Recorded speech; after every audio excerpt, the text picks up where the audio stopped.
Ano ang mangyayari kung tumanda kang single? Tatlong bagay na pwedeng mangyari kung tumanda kang single. Number 1, freedom. Mas marami kang pansariling kalayaan. Walang pipigil sa'yo kung saan mo man gusto pumunta. Sino ang kasama mo at bakit late ka nang umuwi? At lastly, pwedeng-pwede ka matulog anytime mong gustong matulog. Walang iistorbo sa'yo. Pangalawa, free time. Mas marami kang time na gawin ang gusto mo. Pwede ka mamili ng kurso, libangan at trabaho. More time to take time, slow down, at kahit relaxation time. Manood ng TV maghapon at magbabad sa CP. Walang magagalit sa'yo. Pangatlo, extra money. Mas makakaipon ka ng pera para sa sarili mo. Para masigurado ang retirement future mo, mas maaalagaan mo ang sarili mo, pagkain, pagpapaganda, at ang mga bagay na gusto mong bilhin. More extra money para sa mga bagay na gusto mong gawin. Ang downside? Walang downside. Walang ihiyak sa'yo pag wala ka na. Walang mag-aalaga sa'yo. Walang problema. Magpaalaga ka kung hindi mo na talaga kaya. Asikasuhin mo na rin ang libingan mo sakaling mawala ka na. May mga taong tutulong sa iyo sa mga panahon na kailangan mo na. At ayan ang mga tatlong bagay na mangyayari kung sakaling tumanda kang single.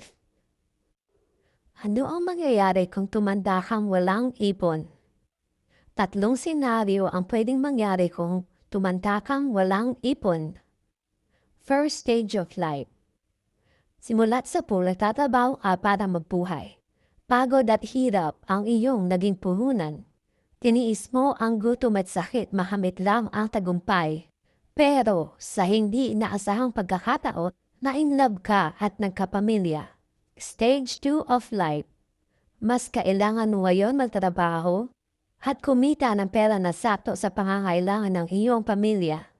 Hanggang sa tumanda ka na lang na nagtatrabaho para sa pamilya. Stage 3 of life. Overage ka na, hindi ka na tinatanggap ng mga kumpanya. In short, wala ka ng pera, may edad ka na at wala ka pang ipon. Ito na yung tatlong senaryo. Number 1. Ibibenta mo na ang bahay mo at mga ari-arian para magkaroon ng pera. Kapag may pera ka na, bibilihin mo na ang lahat ng mga gusto mo at kailangan mo. Magbabayad ka na ng mga utang, at lahat ng yan ay mauuwi sa wala. Scenario number 2. Wala ang properties na ibibenta, kaya sa anak mo ikaw titira, at sila na ang bahala sa mga pangangailangan mo. Bahay, gamot, damit, pagkain at kung ano-ano pa. Maswerte ka kung ang anak mo ay nag-abroad o tumama sa loto. Scenario number 3. Nakatira ka sa paupahan na ang nagbabayad ay ang anak mo at umaasa ka sa pensyon mo buwan-buwan. Umaasa ka rin sa bigay ng gobyerno, gamot, check-up at mga discounts. Dahil senior citizen ka na, marami ka ng benefits na makukuha galing sa gobyerno. At the end of the day, maswerte ka kung may pension ka na aasahan.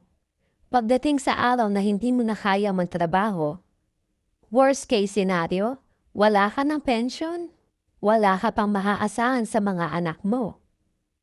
Ikaw, may napulot ka bang leksyon sa video na ito? Comment ano yon at bakit. Thank you for watching.